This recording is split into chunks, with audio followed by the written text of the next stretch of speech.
Illustration number 2 Bittu पढ़ के सुनाओ क्या लिखा है इलस्ट्रेशन नंबर 2 C में। Limited had 10,000 10% redeemable preference share of 100 rupee each. एक मिनट आपने बताया कि हमारे पास शेयर्स कितने हैं 10,000 और एक शेयर कितने का है 100 रुपए। तो अमाउंट में बोले तो 10 लाख रुपए की हमें 10 लाख रुपए चाहिए प्रेफरेंस शेयर को रिडीम करने के लिए।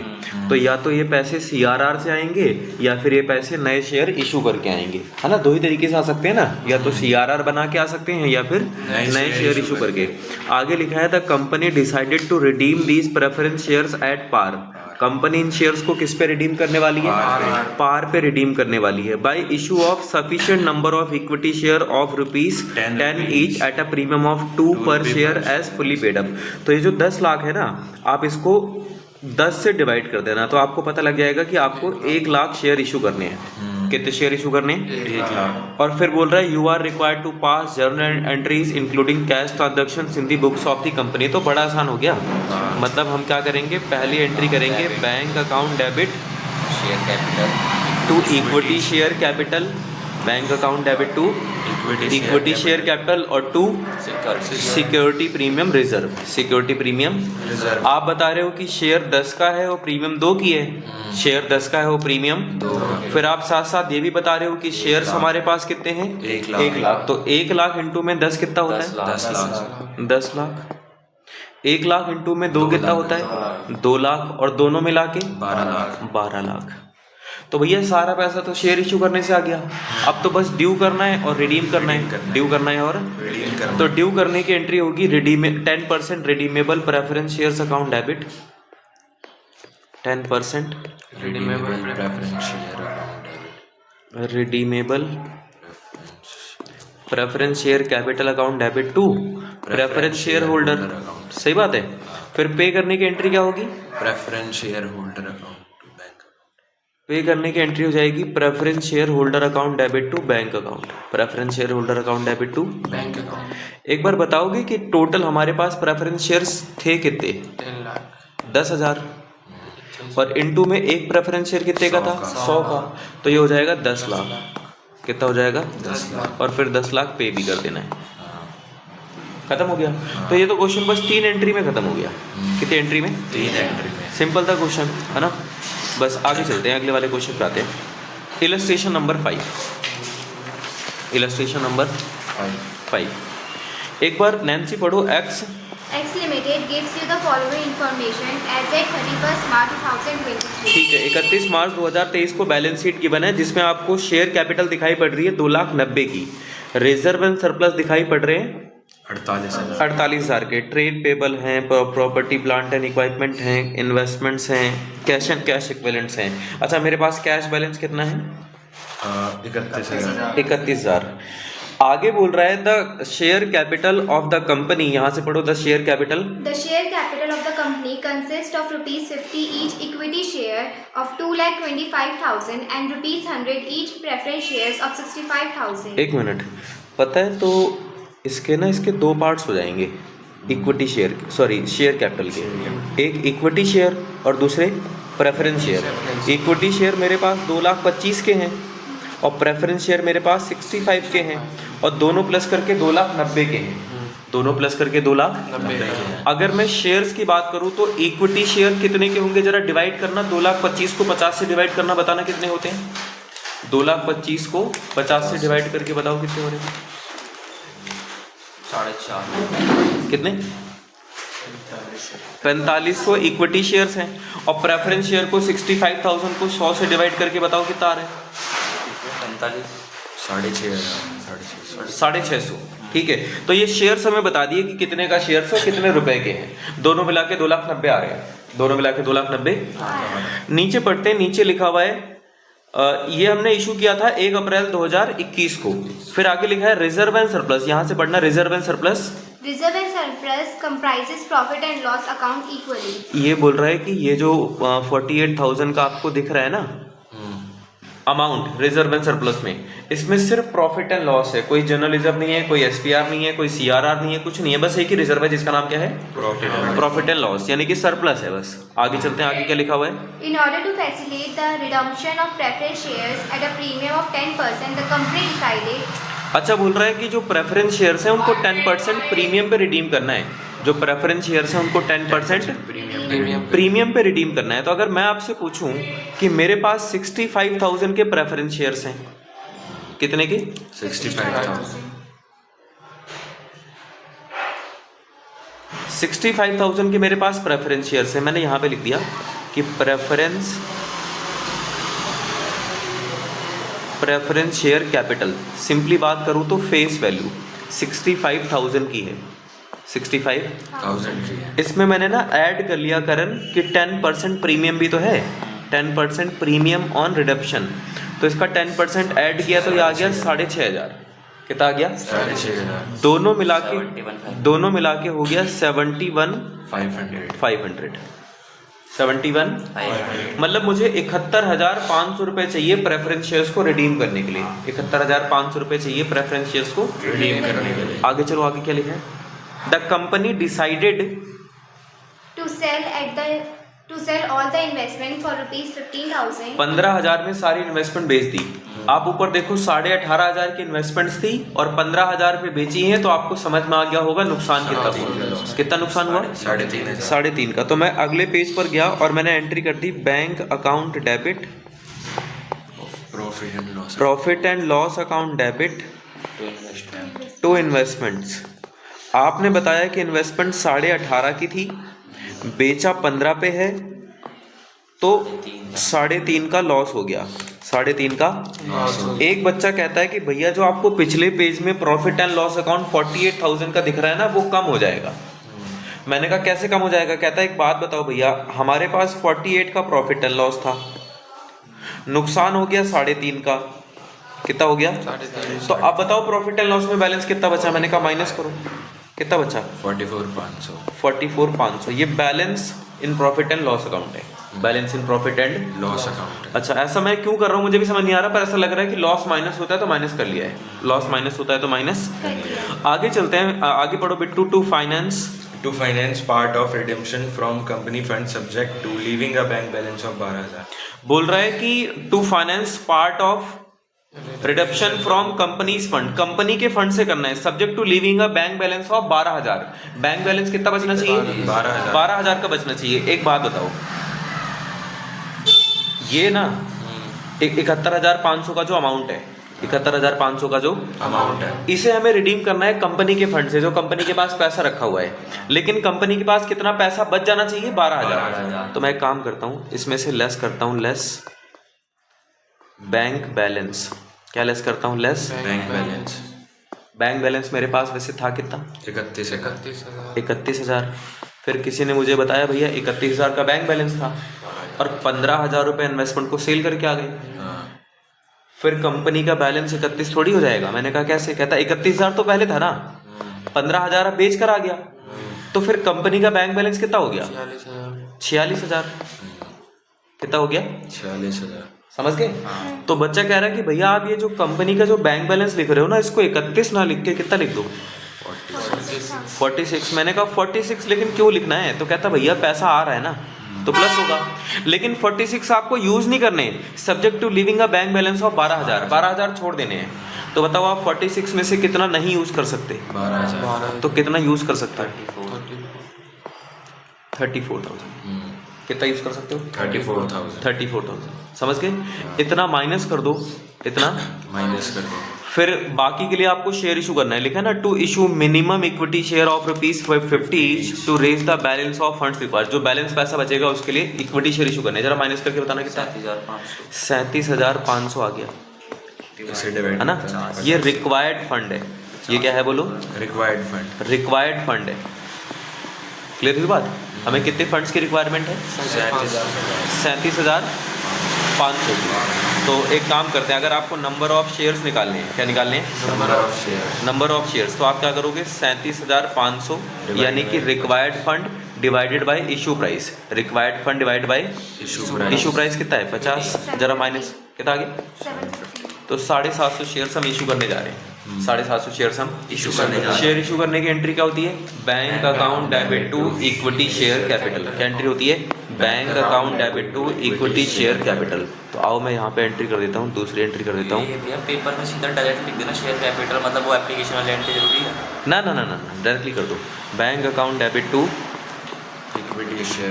Equity share capital 37,500 37,500। समझ गए? अच्छा एक बात बताओ मुझे, जो प्रेफरेंस शेयर्स थे, जो क्या थे? Preference share. वो थे कितने के? 65 के। थे कितने के? 65 में से 37.5 तो मैंने कहाँ से इकट्ठा कर लिए? इक्विटी शेयर इशू करके। बैलेंस कितना बचा?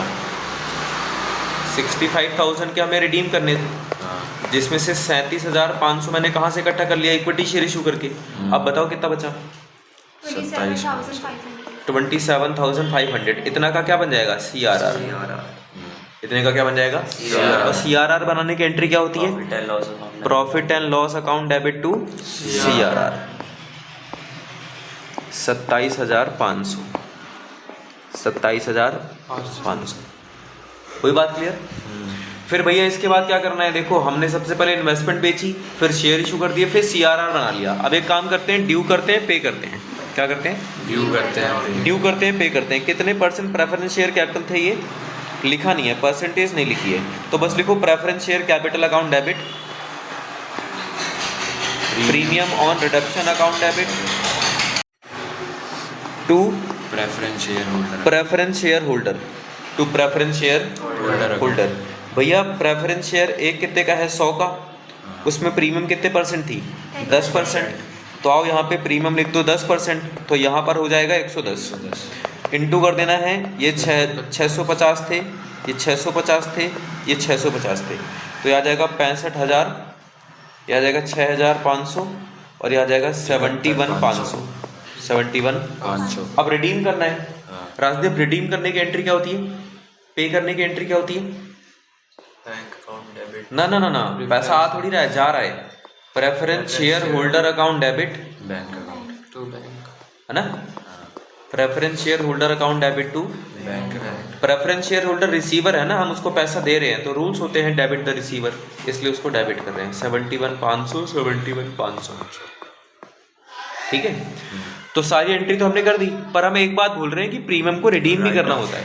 प्रीमियम को राइट ऑफ भी करना होता है। तो प्रीमियम को राइट ऑफ करने की एंट्री क्या होती है? Profit and loss account debit to premium on reduction. Premium on redemption 6,500 और 6,500। हो गई बात क्लियर? ठीक है, तो ये हो गई इसकी सारी की सारी एंट्रीज। डन? ठीक है, अगले क्वेश्चन पे आओ जरा। Illustration number 6। इलस्ट्रेशन नंबर 6 मिल गया? पढ़ो नैन्सी, क्या लिखा है? Following The following are the extracts from the balance sheet of ABC Limited as on 31st December 2022. 31 दिसंबर 2022 को ये कुछ एक्सट्रैक्ट दे रखे हैं, जिसमें आपको दिखाई दे रहा होगा कि हमें शेयर कैपिटल दे रखी है कितने की? 40,000. और 40,000 तो इक्विटी शेयर है। रुपए में बोले तो 4 लाख हो जाएगा। रुपए में कितना हो जाएगा ये? क्यों राजदीप? रुपए में कितना हो जाएगा? फुल्ली पेड है, मतलब इसको फुल्ली पेड अप बनाने की जरूरत नहीं है। 1,000 रिडीमेबल प्रेफरेंस शेयर है, एक शेयर 100 का है, तो मतलब रुपए में बोले तो लाख रुपए हो गया। फिर रिजर्व एंड सरप्लस में कैपिटल रिजर्व दे रखा है। भाइयों कैपिटल रिजर्व कोई फ्री रिजर्व नहीं होता है। CRR बनाने के लिए सिर्फ और सिर्फ फ्री रिजर्व का इस्तेमाल किया जा सकता है। किसका इस्तेमाल किया जा सकता है? जैसे कि general reserve, profit and loss, contingency reserve, है ना। कैपिटल रिजर्व और सिक्योरिटी प्रीमियम रिजर्व का इस्तेमाल नहीं कर सकते। तो ये कैपिटल रिजर्व बस हमें कंफ्यूज करने के लिए गिवन है, और सिक्योरिटी प्रीमियम रिजर्व बस हमें कंफ्यूज करने के लिए गिवन है, ताकि हम इनकी चुबड़ी चुबड़ी बातों में आ जाएं और क्वेश्चन को गलत कर दें। ठीक है, पर आप ध्यान रखना कि ये क्वेश्चन में है ही नहीं। अच्छा बताओ, जनरल रिजर्व कितना है? 75,000. ये एक फ्री रिजर्व है। प्रॉफिट एंड लॉस कितना है? ये एक फ्री रिजर्व है। सिर्फ इन्हीं दोनों को यूज किया जा सकता है CRR बनाने के लिए। आगे चलो, आगे क्या लिखा है Bittu? On 1st January 2023, the board of directors decided to redeem the preference share at par by utilization of reserve. Reserve को यूज करना है, तो मतलब जो आपको 1 लाख रुपए चाहिए ना, वो आप 75,000 जनरल रिजर्व से निकाल लेना, और बाकी 25,000 कहाँ से निकाल देना? प्रॉफिट एंड लॉस से निकाल देना, क्योंकि पार भी तो करना है। You are required to pass journal entry. Sir ये तो बहुत सिंपल क्वेश्चन हो गया। सही बात नहीं है? बताओ राजदीप, पहली एंट्री क्या होगी रिजर्व CRR बनाने की? CRR की तरह क्या मैं इसको कैपिटल रिजर्व को यूज कर सकता हूँ? नहीं। सिक्योरिटी प्रीमियम को यूज कर सकता हूँ? नहीं। तो इन दोनों को हटा दें। डेबिट, हाँ, general reserve account debit, P&L account debit, profit and loss account debit to CRR। अच्छा, CRR तो 1 लाख का बनाना है, राजदीप को ये पता है। मैंने राजदीप से पूछा कि आपको कैसे पता कि 1 लाख का CRR बनाना है? कहता भैया आप बताओ प्रेफरेंस शेयर कितने? 1000। कहता एक प्रेफरेंस शेयर कितने का है? 100 का। तो मुझे 1 लाख रुपए का तो CRR बनाना पड़ेगा, क्योंकि सारा कंपनी का फंड यूज करना है, मतलब रिजर्व को यूज करना है। मैंने कहा हाँ ठीक है।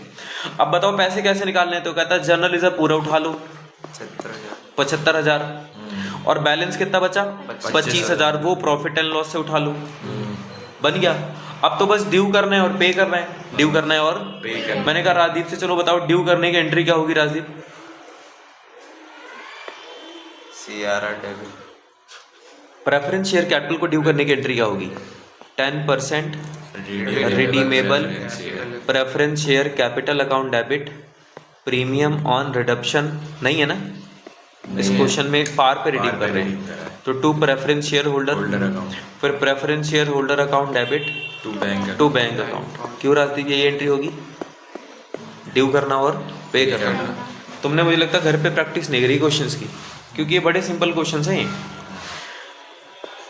अच्छा बताओ 10% रिडीमेबल प्रेफरेंस शेयर में कितने लिखेंगे? 1,000 शेयर है, इनटू में 100 का 1 है, तो कितना हो गया? 1 लाख, 1 लाख, 1 लाख और 1 लाख। अब कोई प्रीमियम में नहीं है कि उसको राइट ऑफ करें, वरना एक एंट्री उसकी भी जाती। तो ये तो बड़ा ही सिंपल क्वेश्चन हो गया, है ना? चलो अगले पर आते हैं। इलस्ट्रेशन नंबर 7 मिल गया। इलस्ट्रेशन नंबर 7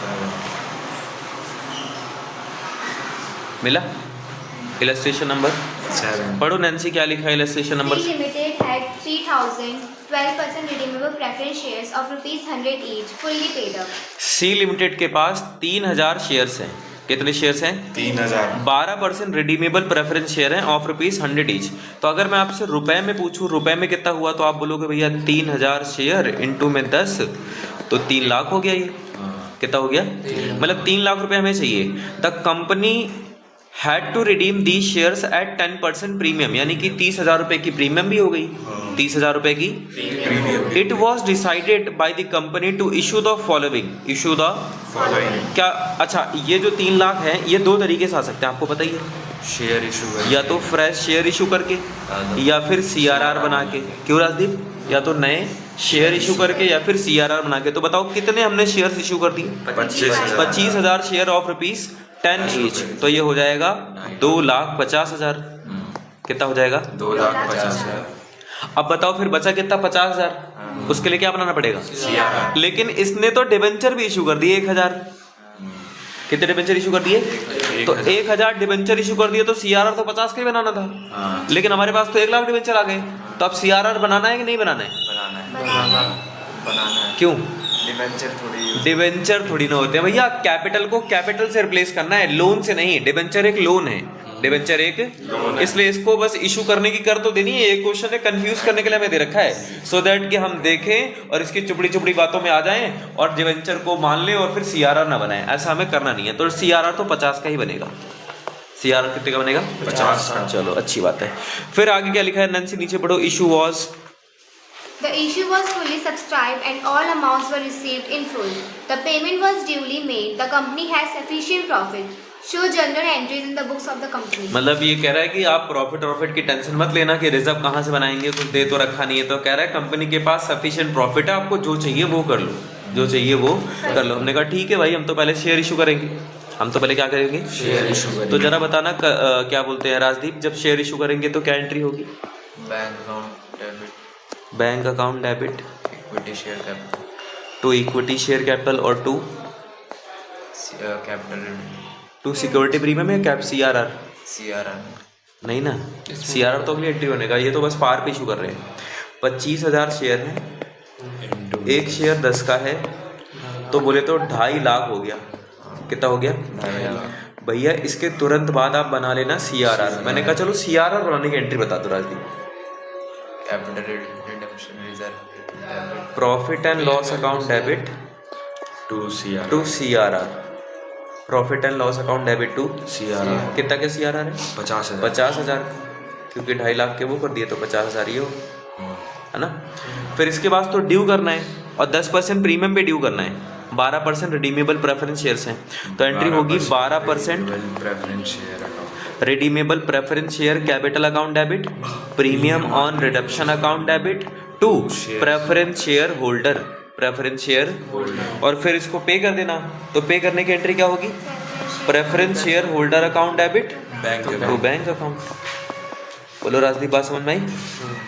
अच्छा, एक प्रेफरेंस शेयर कितने का है 100 का, उसमें प्रीमियम कितनी है 10 की, तो वो कितना हो गया 110 का। इनटू में शेयर्स 3000 है, इनटू में शेयर्स 3000, तो जब मैं 3000 से मल्टीप्लाई करूंगा तो ये 3 लाख आ गया, ये 30,000 आ गया और ये 3,30,000 आ गया, सही है।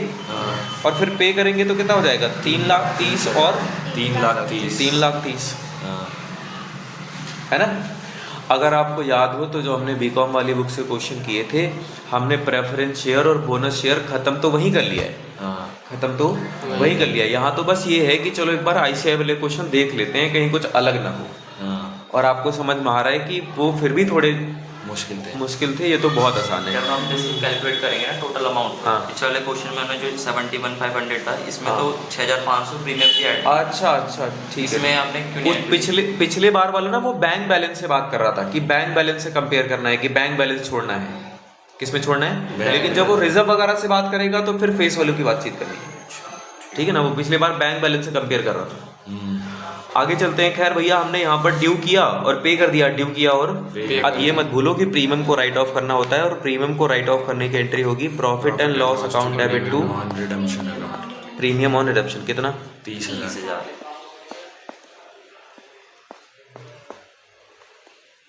अब तो सारी की सारी एंट्री खत्म ही हो गई, है ना।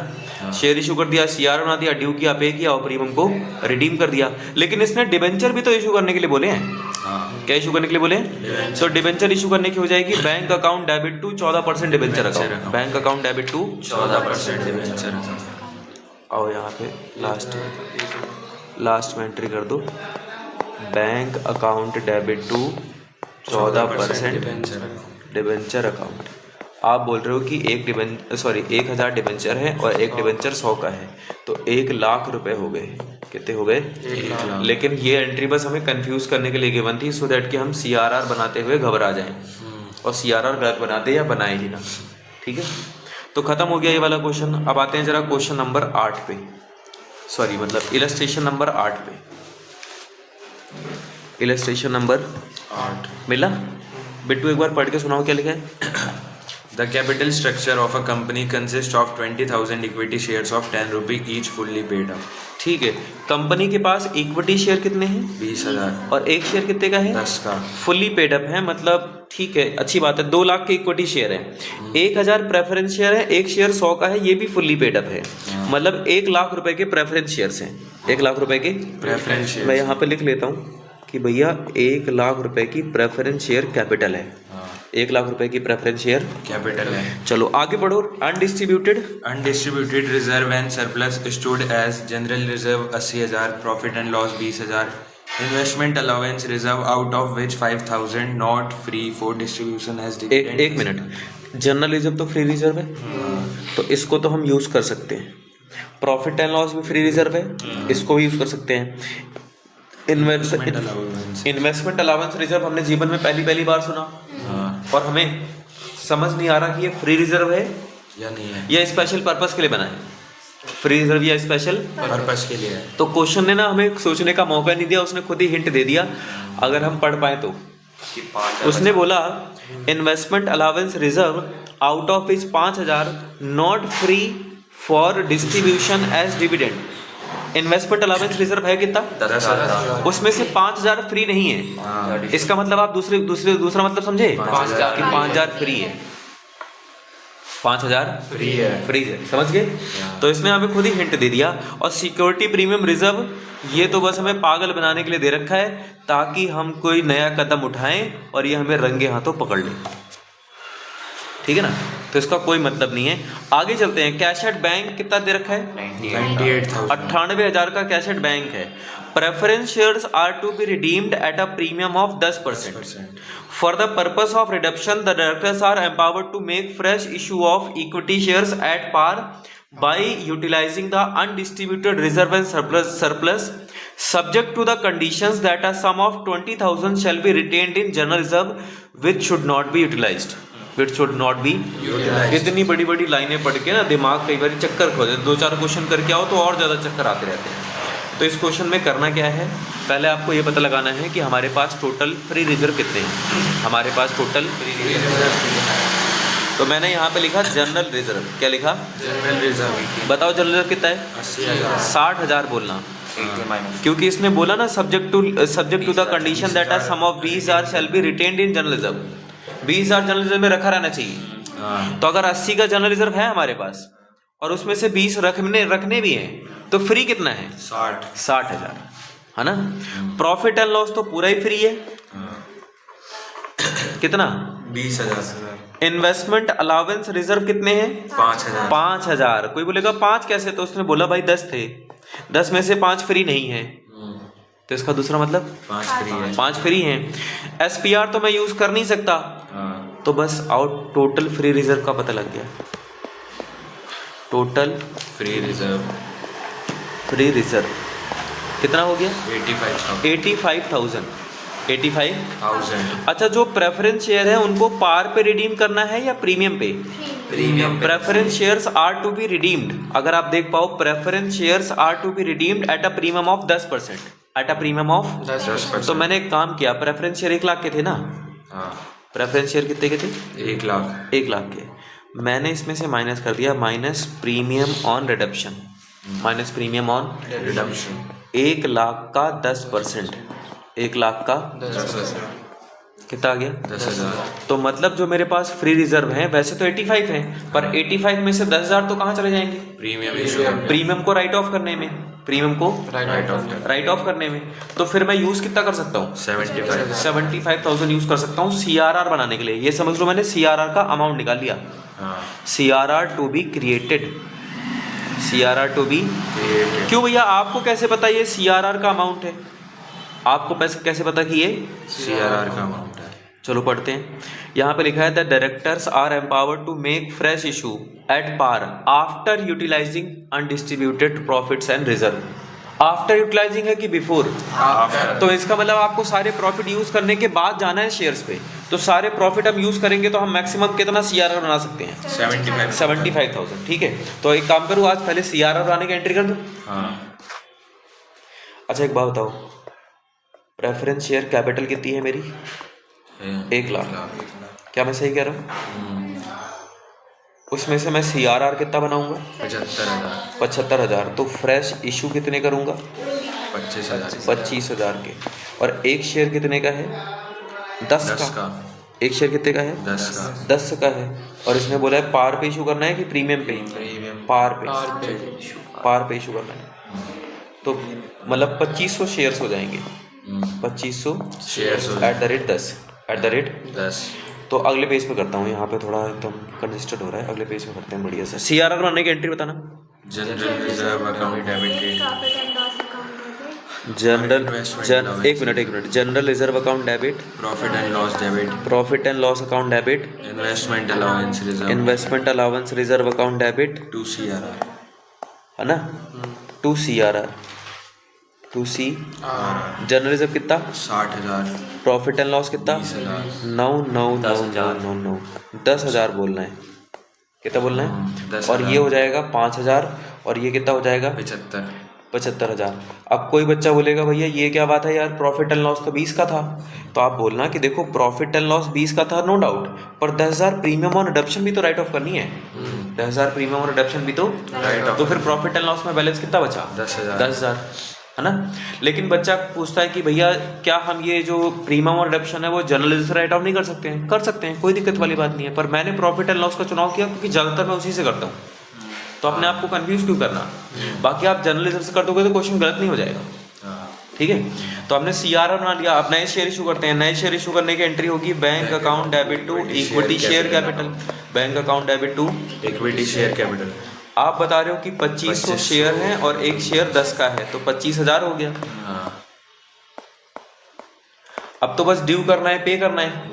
कितने परसेंट प्रेफरेंस शेयर कैपिटल थी? 8% है। हाँ 8% redeemable preference Preference share. share। तो यहाँ पर जाओ, लिखो 8% redeemable preference share capital account debit, premium on reduction account debit to preference share holder. आप कह रहे हो कि एक शेयर कितने का है? 100 का, प्रीमियम 10% है, तो ये 110 हो गया। हाँ। लेकिन मैं तो यही भूल गया कि शेयर्स कितने थे, तो किसी ने बताया 1000 शेयर से। कितने शेयर से? 1000। तो आओ मल्टीप्लाई करवा दो 1000 से। 1000 इंटू में हो जाएगा 1,10,000, 10,000। 10 1 लाख। और 1 लाख। सही बात है। चलो बताओ अभिषेक, पे करने की एंट्री क्या होगी? डेबिट टू पे करने की एंट्री होगी preference share holder account debit to bank account. Preference share holder account debit to bank account. कितने रुपए? 1,10,000। 1,10,000, 1,10,000। अब बताओ ये प्रीमियम ऑन रिडक्शन को राइट ऑफ करने की एंट्री क्या होगी Rajdeep? P&L account debit to profit and loss account debit to premium on reduction. Premium on reduction, है ना भाइयों? हम कुछ भी बोले जा रहे हैं, कुछ भी, बिल्कुल भी जबान पे कंट्रोल नहीं रहा है ना? CRR राइट ऑफ कर दो। हाँ, खुद ही डिसाइड कर लो किसकी गलती है। ठीक, तो ये हो गई सारी की सारी एंट्री हो गई, और तो इसमें कोई एंट्री है नहीं। खत्म ना? पास जर्नल एंट्री, और हमने जर्नल एंट्री पास कर ही दी है। अब आते हैं इलस्ट्रेशन नंबर 9 पे। ये इलस्ट्रेशन बहुत फेमस है और कई बच्चे कह रहे थे कि ये सितंबर 2024 में आई हुई थी। मतलब इसके जैसा जो क्वेश्चन है वो सितंबर 2024 में आया भी था। आज जाके आप चेक करके बताना कि 2024 में सच में आया था या वो बच्चे झूठ बोल रहे थे। तो आओ जरा इलस्ट्रेशन नंबर 9 पे नैन्सी पढ़ के सुनाओ। The balance sheet of XYZ Limited as at 31st March 2021 inter IF includes the following information. अच्छा, 50,000 प्रेफरेंस शेयर है, 50,000 प्रेफरेंस शेयर और 70 पेड अप है। 70 पेड अप है। इसका मतलब 30 पेड अप नहीं है। तो पहले तो आप इसको फुल्ली पेड अप बनाना और फिर रिडम्पशन पे जाना। पहले क्या करना? फुल्ली पेड अप और फिर रिडम्पशन पे जाना। तो भैया फुल्ली पेड अप बनाने के लिए मतलब हमें फाइनल कॉल मंगवानी पड़ेगी। फुल्ली पेड अप बनाने के लिए मतलब हमें फाइनल कॉल, तो एक काम करते हैं ना, पहले फाइनल कॉल मंगवा ही लेते हैं। इतने भी जल्दी में क्या करना है इस क्वेश्चन को? पहले क्या करते हैं? Final call. तो फाइनल कॉल मंगवाने की एंट्री क्या होगी जरा बताना? कितने परसेंट प्रेफरेंस है? 8%। तो यहाँ पे लिखो 8% preference share final call account debit to preference share capital to 8% preference share capital account. किसी ने बताया कि 30 रुपए की फाइनल कॉल है और शेयर्स कितने हैं? शेयर्स कितने हैं? 50,000। तो 50,000 इंटू में 30 हो जाएगा 15 लाख। 15 लाख। 15 लाख। मैंने अभिषेक से पूछा, बताओ ये मैंने सही किया कि गलत किया? बताओ। सही किया है। अब रिसीव करने की एंट्री बताओ राजदीप। 8% रिसीव करने की bank account debit 8% preference share. Bank account debit to 8% preference share final call account. हाँ, preference share final final call call account 15 lakh. 15 lakh. 15 lakh. तो अब वो जो शेयर्स थे अब वो क्या हो चुके हैं? Fully paid पेड अप हो चुके हैं, क्योंकि partly paid preference shares can not be redeemed. क्या? Partly paid preference shares can not be redeemed. इसलिए हम इनको फुल्ली पेड अप बना दिया। 70 रुपए पहले मंगवाए थे, 30 रुपए अब मंगवा लिए। अब ये शेयर फुल्ली पेड अप हो चुका है। अब ये शेयर फुल्ली पेड अप हो चुका है। ठीक है। चलो आगे चलते हैं। इनके पास इक्विटी शेयर्स भी तो रखे हैं 1 लाख, और एक शेयर कितने का है? 100 का। 1 करोड़ के शेयर्स हैं। 1 करोड़ के शेयर्स हैं। ये सिक्योरिटी प्रीमियम देकर तो ये हमें पागल बनाने की कोशिश कर रहा है, और हमने डिसाइड कर लिया है कि हम तो पागल बनने वाले नहीं हैं। कैपिटल रिडक्शन रिजर्व देके भी ये हमें पागल बनाने की कोशिश कर रहा है कि सो दैट कि हम इसकी किसी चाल पे आ जाएं और हमें लगे कि यार सीआरआर तो पहले से रखा हुआ है तो बाकी सीआरआर बनाने की ज़रूरत नहीं है। ये सीआरआर पहले कोई प्रेफरेंस शेयर्स हमने रिडीम करे होंगे उसका रखा है, पहले कोई प्रेफरेंस शेयर्स रिडीम करे होंगे उसका रखा है। नए प्रेफरेंस शेयर रिडीम करने के लिए नया सीआरआर बनाना पड़ेगा, नए प्रेफरेंस शेयर रिडीम करने के लिए नया सीआरआर बनाना पड़ेगा, समझ गए? अच्छा, फिर यहाँ पे जनरल रिजर्व, हाँ हमें पता है जनरल रिजर्व तो फ्री रिजर्व है। जनरल रिजर्व तो क्या है? फ्री रिजर्व है। तो आओ, जनरल रिजर्व तो फ्री रिजर्व कितने का है? 50 लाख का। और बैंक बैलेंस कितना है? 15 लाख का। अब नीचे से यहाँ से पढ़ते हैं, जरा यहाँ से पढ़ो। नैन्सी क्या लिखा है? Under Under the terms of their issue, the preference shares are redeemable on 31st March 2022 at 5% premium. 5% premium पे रिडीम करना है। एक बात बताओ, मेरे पास प्रेफरेंस शेयर हैं कितने?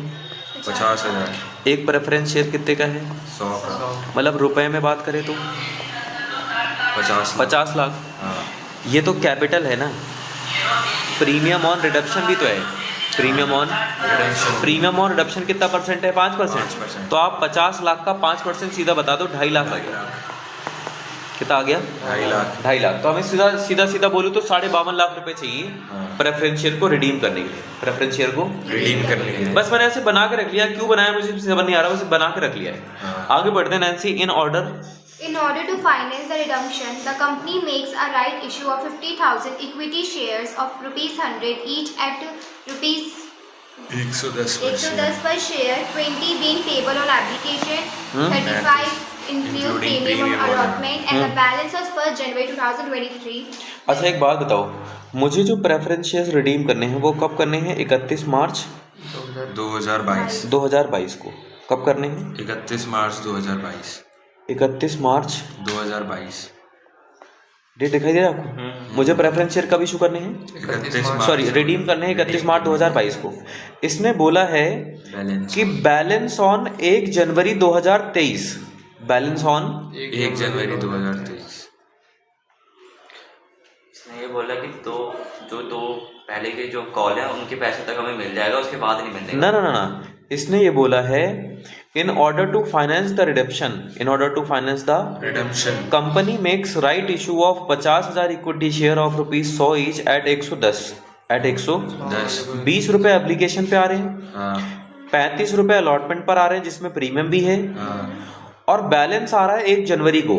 बैलेंस आ रहा है 1 जनवरी 2023 और ये 1 जनवरी 2023 31 मार्च के बाद वाली डेट है। 31 मार्च के बाद। तो इधर देखो, एक शेयर कितने का है? 100 का। उसमें प्रीमियम कितनी है? 10 रुपए।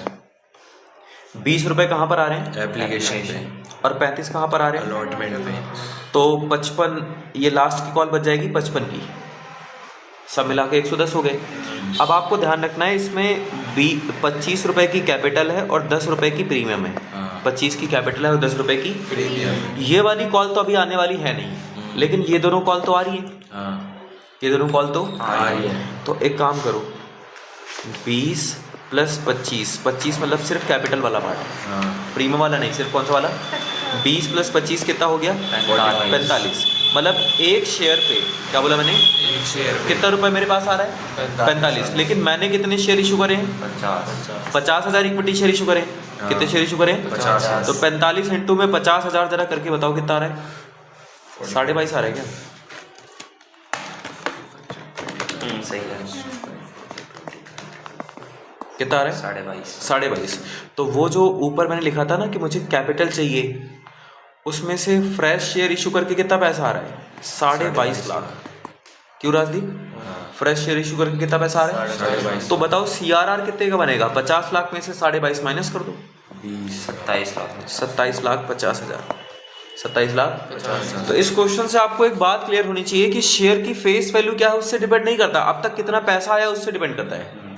रिडम्पशन से पहले कितना पैसा आया उस बात से फर्क पड़ता है, उस बात से फर्क पड़ता है। तो ठीक है भैया, हमारे पास पैसा आ गया 22.5, तो 22.5 के पहले शेयर इशू करो और बाद में सीआरआर बनाओ, या चाहो तो आप पहले भी सीआरआर बना सकते हो, पहले भी सीआरआर बना सकते हो। लेकिन चलो आगे जरा एक बारी जरा और पढ़ लेते हैं। और क्या लिखें?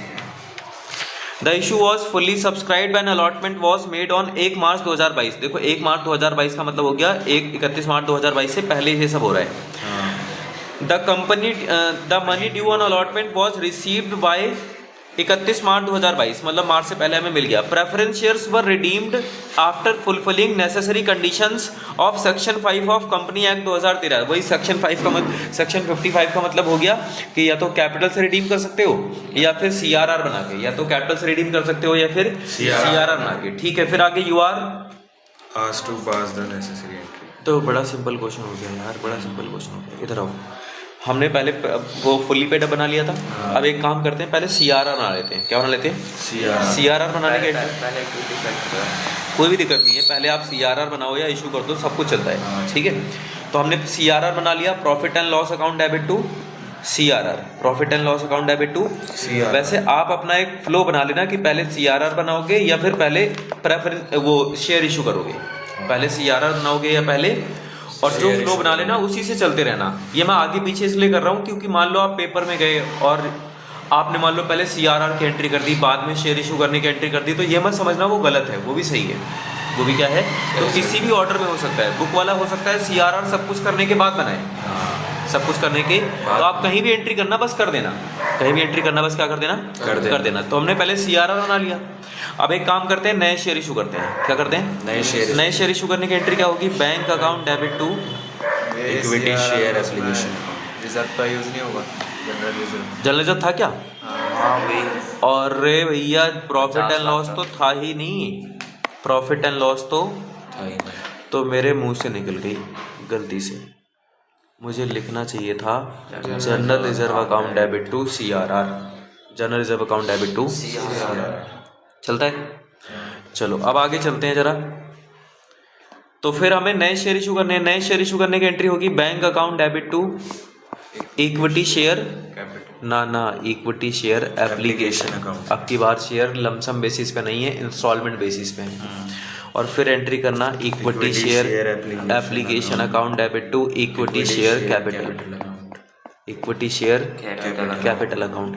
क्या आप मुझे ये बता सकते हो कि 10 लाख एक इक्विटी शेयर कितने का है?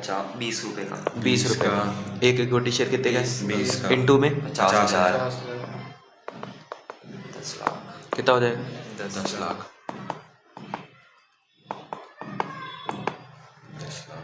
10 लाख। अब अलॉटमेंट पर चलते हैं। किस पर चलते हैं? अलॉटमेंट। अलॉटमेंट की एंट्री होगी equity share allotment account debit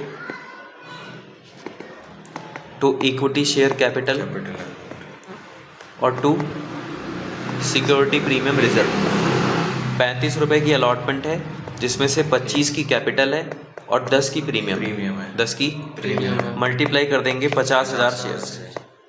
50,000 into में 35 17.5 लाख ये आ रहा है। और 12,50,000 और 5 लाख। अब पूरा रिसीव कर लेना। Bank account debit equity share allotment, bank account debit to equity share allotment है ना। कितना? 17.5 कितना? 17.5। क्लियर। हाँ। फिर इसके बाद क्या करना है भैया? हमने सीआरआर बना लिया, नए शेयर इशू कर दिए। अब तो बस ड्यू करना है और पे करना है, ड्यू करना है और पे करना है। तो जरा और ड्यू करवाते हैं। ड्यू करने की एंट्री क्या होगी? कितने परसेंट प्रेफरेंस शेयर्स थे? 8% 8% प्रेफरेंस शेयर कैपिटल। तो यहाँ पे लिखो 8% preference share capital preference share capital और फिर प्रीमियम ऑन रिडम्पशन, दोनों को डेबिट और टू प्रेफरेंस शेयर होल्डर। एक शेयर कितने का है? 50 का था, 100 का था? 100 का। एक शेयर 100 का है और उस पर प्रीमियम कितने परसेंट है? 5%। 5% है। तो जाओ यहाँ पे 5% लिख दो और कुल मिला के 105। पहले एक शेयर की वैल्यू लिख लो। अब बताओ कितने शेयर्स थे? 50,000। 50,000 इंटू में 105 52 लाख 50,000 और ये 2,50,000 और ये 50 लाख। अब तो बस पे करना है। तो राजदीप पे करने की एंट्री बताओ। Preference share cap holder to bank, preference share holder account debit to bank. कितने रुपए? 52 लाख 50 और 52 लाख 50। क्लियर हो गया।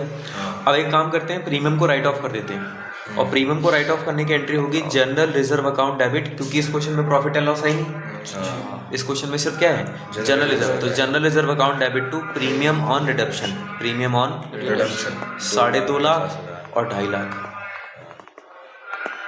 खत्म। सारी की सारी एंट्रीज खत्म हो गई, सारी की सारी एंट्रीज खत्म हो गई। है सिंपल। आगे चलते हैं भैया, ये तो क्वेश्चन हो गया और हमने सेक्शन 55 को भी फॉलो किया है। अब आगे चलते हैं, एक और क्वेश्चन करते हैं जरा।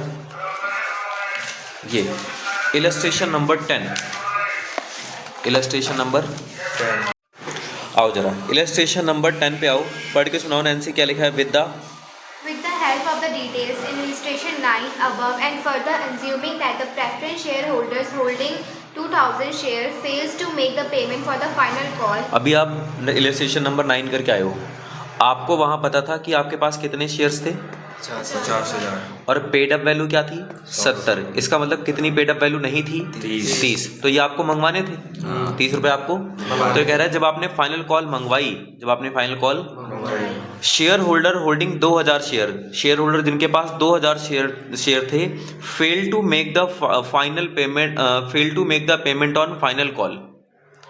मतलब 50,000 में से कितने लोग पैसा दे रहे हैं 48, और कितने लोग पैसा नहीं दे रहे हैं 2000 लोग, ये लोग पैसा नहीं दे रहे हैं। तो भैया इससे क्या फर्क पड़ जाएगा, आओ आपको समझाते हैं इससे क्या फर्क पड़ेगा। देखो, जब आप फाइनल कॉल मंगवाओगे तो लिखोगे 8% preference share final call account debit to 8% preference share capital. जब रिसीव करोगे तो लिखोगे बैंक अकाउंट डेबिट, 8% और जो पैसा नहीं आया उसके लिए लिखोगे calls in arrear account debit, calls in, और to preference 8% preference share final call, 8% preference share. अब बच्चे को पता है कि जब हम पैसे मंगवाएंगे तो 50,000 इंटू में 30 करके पैसा मंगवाएंगे, तो ये हो जाएगा 15 लाख। क्यों राजदीप, कितना हो जाएगा 15 लाख। जो ऊपर वाला अमाउंट ना समझ में आए तो नीचे वाला देख लेना, नीचे वाला ना समझ में आए तो अगली वाली एंट्री में देख लेना, ठीक है। कि 50,000 शेयर्स हैं, 50,000, एक शेयर कितने का है 30 का, तो ये हो गया 15 लाख। कितना हो गया 50 में से कितने पर पैसा नहीं आ रहा है, तो कितने पर आ रहा है, जो आ रहा है वो बैंक, जो नहीं आ रहा है वो कॉल्स इन एरियर। मल्टीप्लाई करना है 30 से, तो 30 इंटू में 2 कितना हो जाएगा 60,000। अब अगर 15 लाख में से 60,000 नहीं आए तो 14,40,000 आ गए, है सिंपल। लेकिन पिछले वाले क्वेश्चन में जब हमने उसको सॉल्व किया था तो ऐसी एंट्री नहीं हुई थी, उसमें ऐसी एंट्री हुई थी। देखो, पूरे 15 लाख मंगवाए थे और पूरे 15 लाख आ भी गए थे, है ना। लेकिन इस बार क्या हो रहा है कि हम जितना मंगवा रहे हैं उतना आ नहीं रहा। इसका मतलब शेयर होल्डर गलती कर रहे हैं, शेयर होल्डर गलती कर रहे हैं, तो उन्हें पनिश करना भी जरूरी है, ठीक है ना, पनिशमेंट भी होगी। तो बेटू आगे पढ़ो, क्या पनिशमेंट है इनकी। Made under section 55 you are asked, यहाँ से पढ़ो। Made under section 55, you are asked to pass the necessary journal entries and show the relevant extract from the balance sheet as on 31st March 2022. अच्छा, आपको ना relevant extract भी दिखाने balance sheet के, है ना। और फिर बोल रहा है 31 दिसंबर 2021, अज्यूमिंग दैट शेयर्स, यहाँ से पढ़ो assuming that shares in default are forfeited after giving proper notices.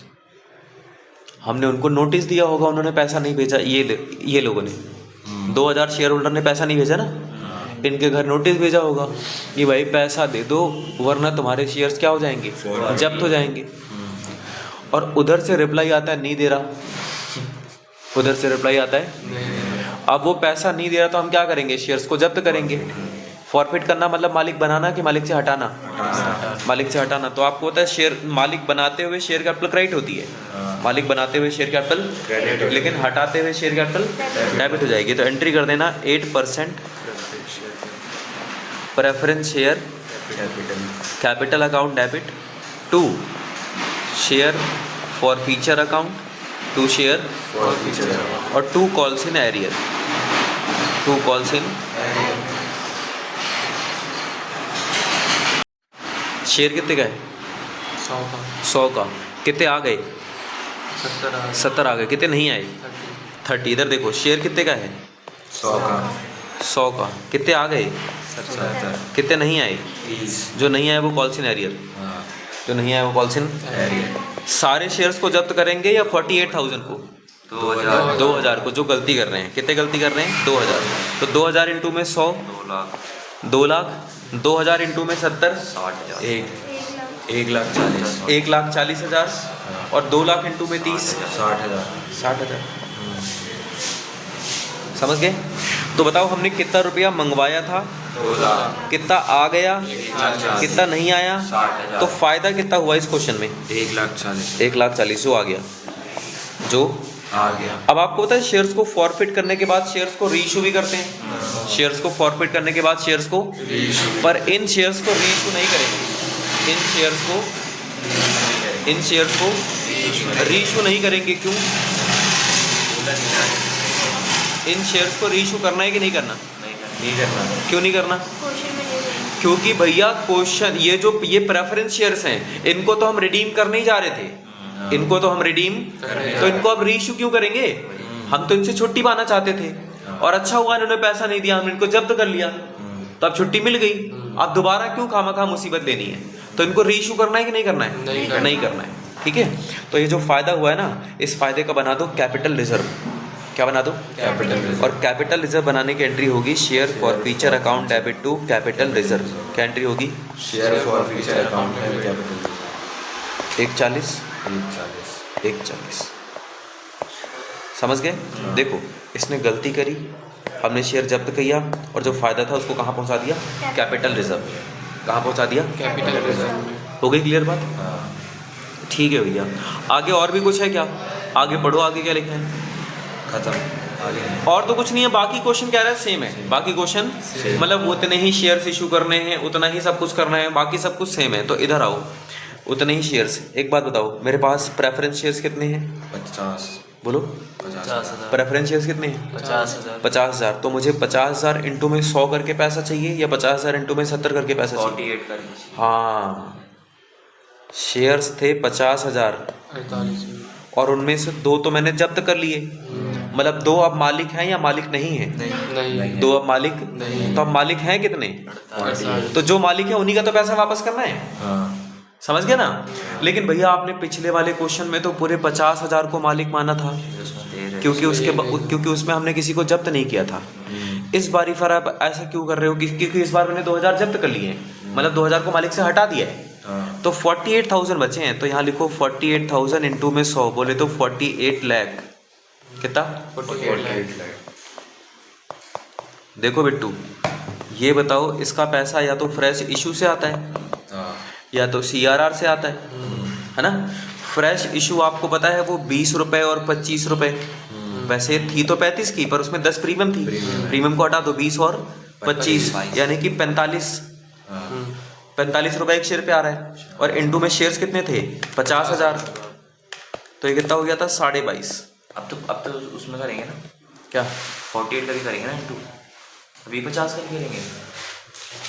भैया आप पिछले वाले क्वेश्चन में जाओ और देख के बताओ कि क्वेश्चन में लिखा था the company makes a right issue of 50,000 equity shares. The company makes a right issue of 50,000 तो उसने 50,000 शेयर इशू करे थे या 48,000? 50,000। तो इसलिए यहाँ 50,000 से मल्टीप्लाई करूँ या 48,000 से? 50,000। यहाँ 48 से मल्टीप्लाई करना है प्रेफरेंस शेयर के लिए। ये तो हम इक्विटी शेयर इशू कर रहे हैं। कोई बात क्लियर? तो 50,000 इंटू में 45 हो गया 22.5 लाख। अब 48 लाख में से 22.5 यहाँ से आ गया, तो बताओ CRR कितने का बचा? 48 लाख माइनस 22.5 लाख 25 कितना आ गया? 25 लाख 50। 25,50,000। और पिछले बार आ रहा था 27,50,000, क्योंकि पिछले बार 2,000 शेयर्स और थे। क्लियर हो गया? तो इस बार का CRR बदल गया और फ्रेश इशू तो खैर सेम है। फ्रेश इशू तो सेम है। तो आओ अगले बार इसमें जरा CRR बनाते हैं। जरा बताना बेटू, CRR बनाने की एंट्री क्या होती है? General reserve account debited to general reserve या profit and loss? General reserve. General reserve, क्योंकि इस क्वेश्चन में सिर्फ जनरल रिजर्व है। General reserve account debit to CRR कितना? अमाउंट 25 लाख 50,000। अभी तो निकाला था। कितना निकाला था? 25 50। 25-50। हाँ तो तो यहाँ लिखो 25-50। ठीक है, अब नए शेयर इशू करते हैं। तो बताओ नैन्सी, नए शेयर कैसे इशू करेंगे? बैंक अकाउंट डेबिट ठीक, equity bank account debit to equity share, capital. नालायक। Application bank account debit to equity share application. चलो अगली एंट्री बताओ Nancy. Equity share application account debit equity share application account debit to equity share capital. To equity share capital, है ना। Equity share application 20 की थी और खुद equity shares 20,000 के थे। कितने के थे? 50,000 थे। 50 इंटू में 20 कितना होता है? 10 लाख। 10 लाख, 10 लाख, 10 लाख, 10 लाख। ठीक है, बताओ नैन्सी अगली एंट्री। अगली एंट्री ये तो एप्लीकेशन की हो गई ना। Equity share allotment account debit to equity share capital. Equity share allotment account debit to equity share capital. Equity share capital bank account debit security to security premium. यू का हुआ भैया सिक्योरिटी प्रीमियम, ऐसी कोई चीज़ ही नहीं होती। 35 रुपये की अलॉटमेंट है, 25 रुपये की कैपिटल है और 10 रुपये की प्रीमियम है। मल्टीप्लाई कैसे करना है? 50,000 से। तो 50,000 इंटू में 35 17,500। 50,000 इंटू में हो जाएगा 12.5 और 50,000 इंटू में 10 हो जाएगा 5 लाख। और फिर रिसीव करेंगे तो लिखेंगे bank account debit, bank account debit equity share allotment to equity share allotment account, equity share allotment account. और ये पूरा आ जाएगा 17.5 और 17.5 17.5 और 17.5। तो खैर हमें CRR बनाना था तो हमने CRR बना लिया। नए शेयर इशू करने थे, जैसे जैसे पैसा मंगवाना था मंगवा लिया। अब सीधा क्या करना है?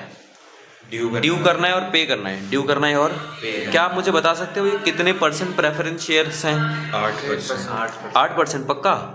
हाँ, देख लो भैया 8% प्रेफरेंस शेयर्स हैं।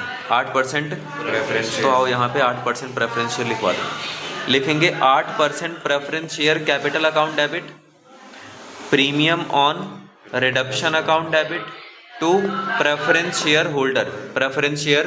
और फिर पे करने की एंट्री क्या होगी? Preference share holder account debit to bank, preference share holder account debit to bank account. एक प्रेफरेंस शेयर कितने का है? 100 का। एक प्रेफरेंस शेयर कितने का है? 100 का। 100 का। उसमें प्रीमियम कितनी है? 5%। बोलो 5% और दोनों मिला के 105। ठीक है। बताओ मल्टीप्लाई कैसे करोगे? 48,000 से। क्योंकि दो तो हमने फॉरफिट कर लिए थे, तो 48 इंटू में 100 48 लाख। 48 इंटू में 5 2,50,000। 2,50,000 कैसे हो जाएगा? 2,40,000। हाँ, मजे ले रहा है। और दोनों मिला के 50 लाख 50 लाख 40,000। 50 लाख 40,000 पे भी कर दो। 50 लाख 40,000। और फिर इसके बाद ना प्रीमियम को राइट ऑफ कर देना। इसके बाद क्या करना है? प्रीमियम को राइट ऑफ और राइट ऑफ करने की एंट्री क्या होगी? General reserve account debit premium on redemption. बिल्कुल सही बात। General reserve account debit to premium on redemption. कितना? 2,40,000। 2,40,000 और 2,40,000। समझ गए?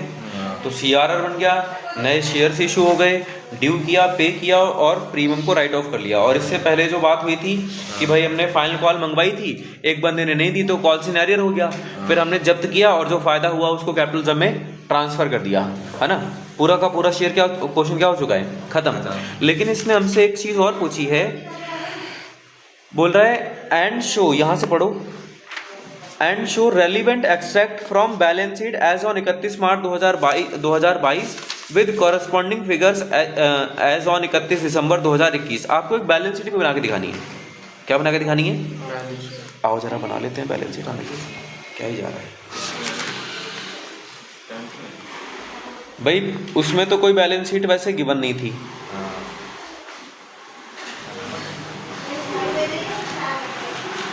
इलस्ट्रेशन नंबर 9 में कोई बैलेंस शीट तो गिवन नहीं थी, पर आपको preference share, equity share, security premium, capital reduction reserve, general reserve, bank तो दे रखा था ना।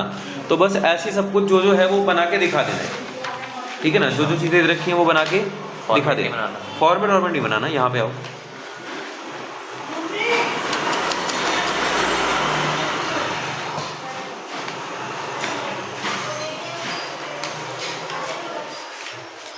यहाँ पर मैंने लिख दिया बैलेंस शीट, ब्रैकेट में लिख दिया एन एक्सट्रैक्ट। क्या लिख दिया? एन एक्सट्रैक्ट कि बैलेंस शीट का एक पार्ट है, ये कोई कंप्लीट बैलेंस शीट नहीं है। बैलेंस शीट का एक पार्ट, ये कोई complete balance sheet complete balance sheet नहीं।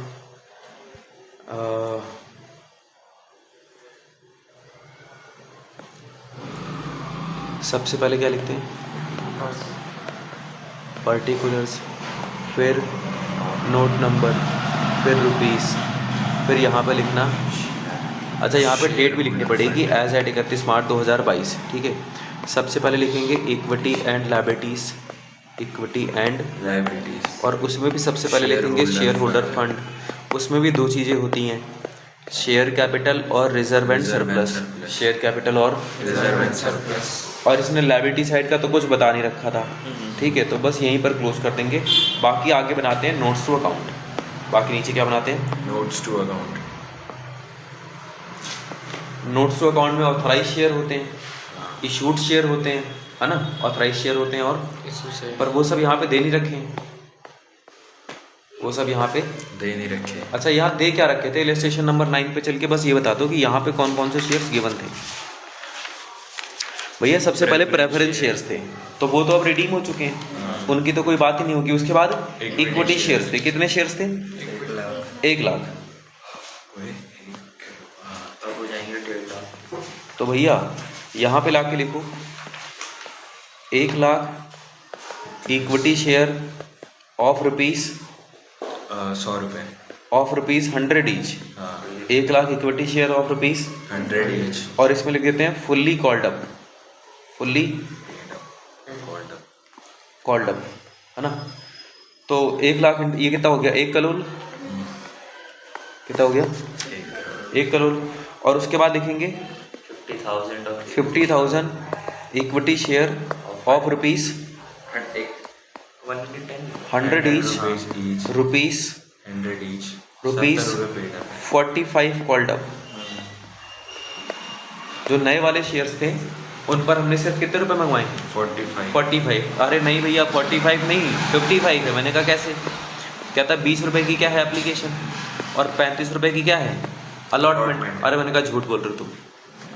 कहता चलो ऊपर। मैंने कहा ले चलो, बताओ कहाँ है। कहता देखो, बताओ एप्लीकेशन कितने की है? 20 की। अलॉटमेंट कितने की है? 35 की। तो एप्लीकेशन कितने की है? 20 की। अलॉटमेंट कितने की है? 25 की। 45।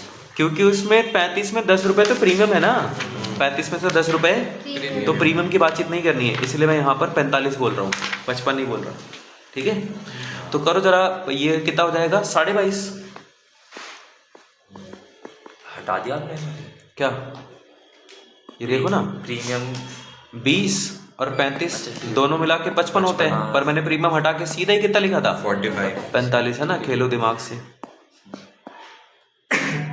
ठीक है, अब इन दोनों को प्लस करवा दो, कितना आ गया ये? कॉल सिनेरियो, क्योंकि ये तो वाला क्वेश्चन है नेक्स्ट वाला। कॉल सिनेरियो किसका है? कॉल सिनेरियो तो प्रेफरेंस शेयर्स पे था। अच्छा, उनको तो सजा दे चुके हो आप, दोबारा देना चाहते हो? साढ़े तू मर गया फिर मारूंगा तेरे को, ऐसे बोलना है। 10 लाख। कितना हो गया? 1 करोड़ 1 करोड़ 22 लाख 1 करोड़ 22 लाख 50,000। ठीक है, तो चलो ऊपर बैलेंस शीट जो हम बनाएंगे तो शेयर कैपिटल के सामने नोट नंबर 1 लिख के 1 करोड़ 22 लाख 50,000। बताओ। ठीक है, अब आते हैं रिजर्व एंड सरप्लस वाले पार्ट में। किसमें आते हैं? Reserve and surplus. तो वहां पर बच्चे ने बताया कि हमारे पास पहले से सिक्योरिटी प्रीमियम रिजर्व रखा था। अरे मैंने कहा तुम झूठ बोल रहे हो, सिक्योरिटी प्रीमियम रिजर्व पहले से कैसे रखा हो सकता है? कहता देख लो भैया, आप खुद ही देख लो कि सिक्योरिटी प्रीमियम भी रखा था और CRR भी रखा था। सिक्योरिटी प्रीमियम भी रखा था और तो देखो भैया, सिक्योरिटी प्रीमियम पहले से कितना था? 5 लाख और CRR 20 लाख 20 लाख। और क्या था? 50 लाख का जनरल रिजर्व। भैया जनरल रिजर्व हमारे पास था वैसे 50 लाख का था। कितना? 50 लाख। लेकिन आपने 25,50,000 रुपए का तो इसमें से CRR बना लिया। क्या बना लिया? CRR। अरे मैंने कहा यार मैं हो गया कंफ्यूज, फिर से लिखवाओ, फिर से लिखवाओ, फिर से लिखवाओ। मैं सही में मेरा एकदम ना इसमें दिमाग घूम गया इसमें। बच्चा कहता है लिखो, फिर से लिखो भैया। एक हमारे पास सिक्योरिटी प्रीमियम रिजर्व था, पहले से कितना था? 5 लाख। 5 लाख। मैंने कहा सही बात है। फिर हमारे पास पहले से क्या था? CRR कितना था? 20 लाख। कहता 20 लाख का तो भैया पहले से था, और 25,50,000 आपने आज फिर बनाया था, तो दोनों मिला के हो गया 45,50,000। कितना हो गया? 45,50,000। ये बात क्लियर हुई कि नहीं? पहले से रखा था 20 लाख और 25.5 और बना लिया तो 45,50,000 हो गया। कहता अब बताओ कि जनरल रिजर्व पहले से कितना रखा था? 50 लाख। मैंने कहा 50 लाख का। कहता उसमें से आपने कितना CRR बना लिया? 25 लाख। मैंने कहा 25,50,000 का। कहता उसमें से आपने कितना प्रीमियम और रिडक्शन राइट ऑफ किया? मैंने कहा 2,40,000 का। 2,40,000। तो इसके बाद बताओ कितना बचा जनरल रिजर्व? 40, 25, कैलकुलेट तो करना 24 लाख पड़ेगा। 10,000। कैलकुलेट करो भाई, गलत 22 नहीं। लाख कुछ नहीं। 26 लाख हो चुका है। 22-23 आएगा कुछ। 22 लाख कुछ नहीं। कितना आ गया? 22 लाख 10,000। 22,10,000। किसी भी चीज़ पे शक करना, पर बिट्टू की कैलकुलेशन पे नहीं। 22, अरे उसने 22-10 ही बोला था, ये 22-90 बोल दिया था। नहीं पता नहीं। 25 बोला। ठीक है, तो 22-10 आ गया। हाँ। कितना आ गया? 22। कोई नहीं, इस वीडियो को देखते हुए तो पता लग ही जाएगा इसने क्या बोला था। ठीक है, आगे चलते हैं। तो जनरल रिजर्व हो गया, और तो कोई रिजर्व था नहीं हमारे पास। और कोई रिजर्व था? नहीं है। नहीं है, तो बस इस पे क्लोज कर देते हैं। है कैपिटल रिजर्व। आपने शेयर को जब्त किया है, और शेयर को जब्त करके 1,40,000 रुपए कहाँ ट्रांसफर करे थे? कैपिटल रिजर्व में। झूठ बोल रहे हो भैया आप।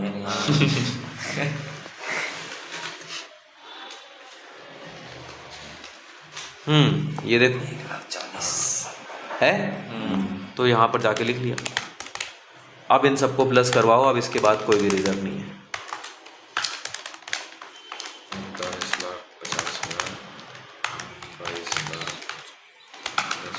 74 लाख। 74। हाँ।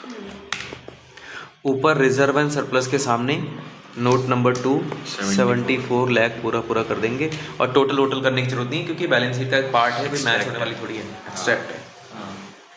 बोलो क्लियर होगी बात? तो ये हमारी पूरी हमने बैलेंस शीट भी बना ली।